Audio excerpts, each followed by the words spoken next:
people are losing trust in the care of their healthcare providers, and I think that's really sad because it's something that can be easily changed and fixed, and and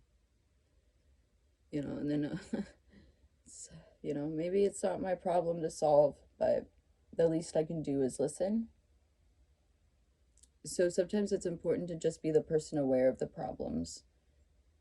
Even if you know the answers, you just are here to listen. That goes also into an intuitive read. With one of the books I was reading, Parents with Broken Hearts, I believe. Um, Anywho, there's a lot to say here, but blaming the system, I think there's a certain recognition we should give the system in the ways that we can blame it on the system, but also being aware of how the system works is how we can start taking personal initiative to changing the system, is being aware of the system and the ways it doesn't work, so that we can just stop blaming it under an umbrella term of blame the system. Once we become aware, we can learn to work the system, play the system. Don't get fucked by it, that's for sure. Okay.